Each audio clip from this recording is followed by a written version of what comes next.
In the summer, the work crews cut the long grass along the tracks, raking it into heaps to dry in the sun. At this time of year, Percy stops where they have been cutting.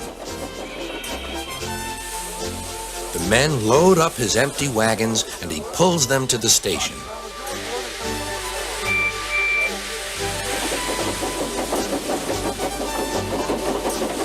Toby then takes them to the hills for the farmers to feed their stock.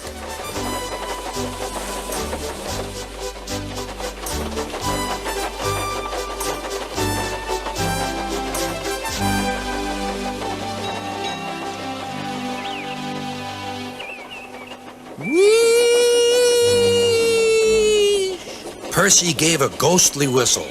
"Don't be frightened, Thomas," he laughed. "It's only me." "Your ugly phiz is enough to frighten anyone," said Thomas. "You're like..." "Ugly indeed. I'm green caterpillar with red stripes," continued Thomas firmly. "You crawl like one, too." "I don't." "Who's been late every afternoon this week?" "It's the hay." "I can't help that," said Thomas. "Time's time, and Sir Topham Hatt relies on me to keep it. I can't if you crawl in the hay till all hours." "Green caterpillar indeed," fumed Percy, as he set off to collect some hay to take to the harbor. "Everyone says I'm handsome, or at least nearly everyone. Anyway, my curves are better than Thomas's corners." "Thomas says I'm always late," he grumbled. "I'm never late, or at least only a few minutes. What's that to Thomas?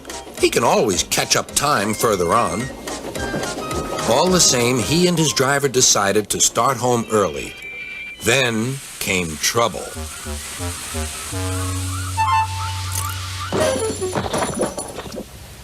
A crate of treacle was upset all over Percy. Percy was cross. He was still sticky when he puffed away. The wind was blowing fiercely. "Look at that!" exclaimed the driver. The wind caught the piled hay, tossing it up and over the track. The line climbed here. "Take a run at it, Percy," his driver advised. Percy gathered speed, but the hay made the rails slippery, and his wheels wouldn't grip. Time after time, he stalled with spinning wheels and had to wait till the line ahead was cleared before he could start again.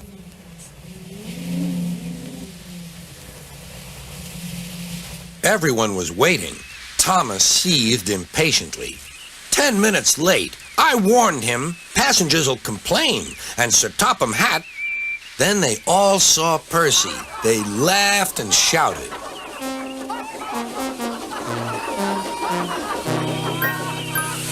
"Sorry I'm late," Percy panted. "Look what's crawled out of the hay," teased Thomas. "What's wrong?" asked Percy. "Talk about hairy caterpillars," puffed Thomas. "It's worth being late to have seen you."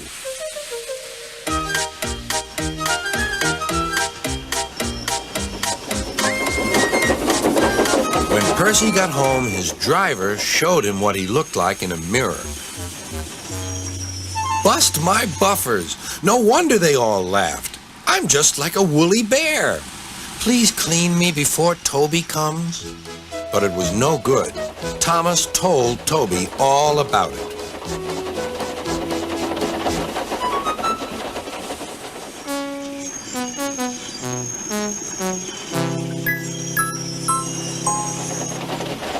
Instead of talking about sensible things like playing ghosts, Thomas and Toby made jokes about woolly bear caterpillars and other creatures which crawl about in hay.